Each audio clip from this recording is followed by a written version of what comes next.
शिक्षा, दवाखाने, steel factories, पूरे देश में कुछ ना कुछ अगर दिखता है वो कांग्रेस का दिखता है। उनके क्या दिखते हैं? उनका कुछ नहीं, लोगों को लड़ाने के लिए चलो तुम लड़ते रहो, मैं मजा करता हूं बोल के वो लोग अपनी छवि बना लिए हैं। तो आपको सोचना है। आपको और एक बात कहता हूं, ये आखिरी चुनाव है। मोदी अगर फिर से आए तो नई चुनाव होंगे, नहीं करने देगा और डिक्टेटरशिप आएगी। तुम मानो या न मानो, अभी भी देख रहे आप, परसों ही हमारे पास के एक नेता को उधर लेके गए, इंडिया का गठबंधन का, कौन है?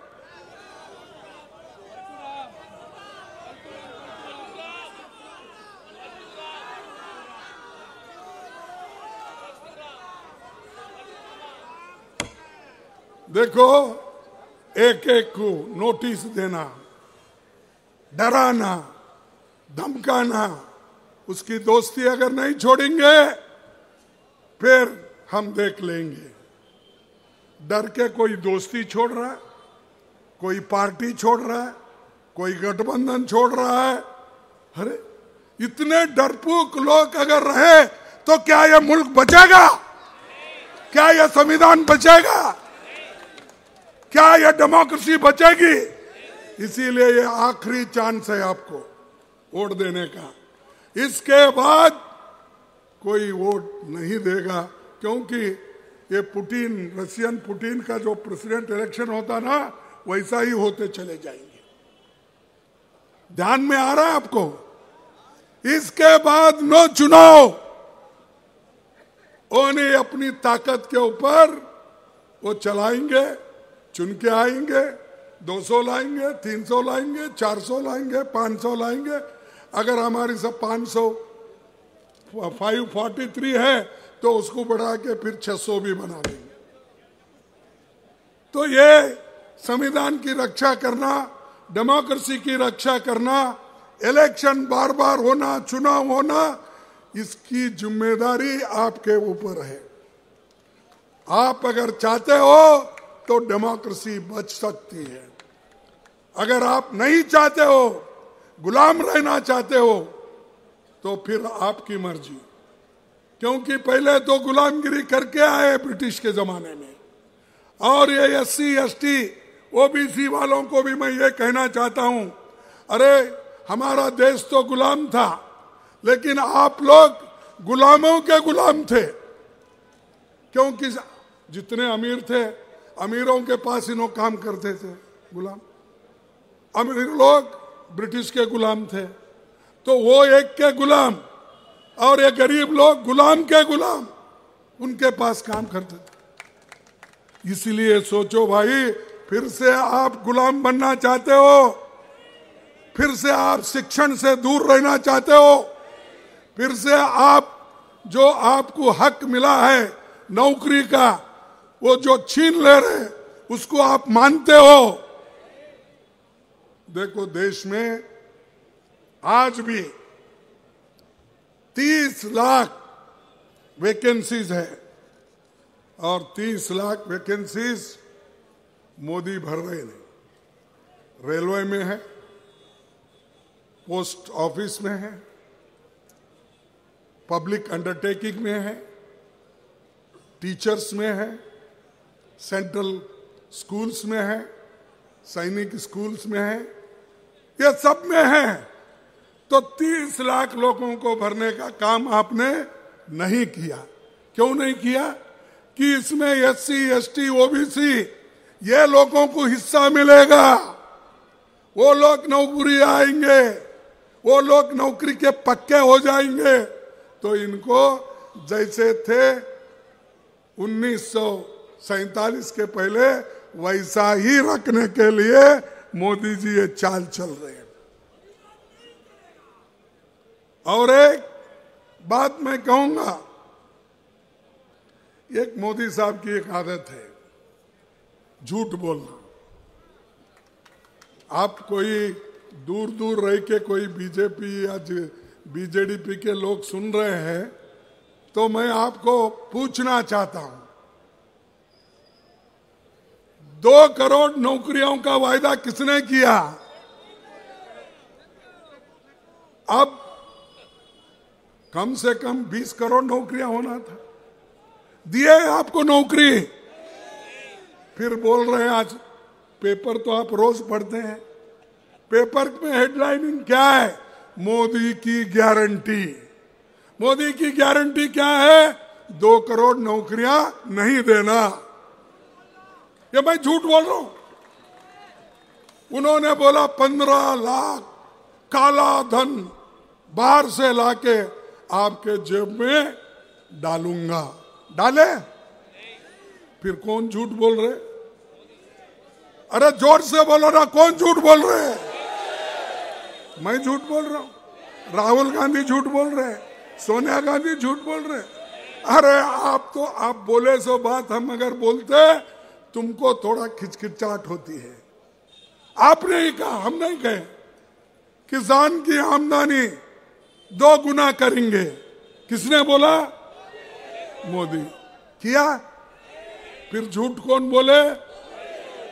और झूठों के सरदार उन्हों हो गए, कांग्रेस को गालियां देते।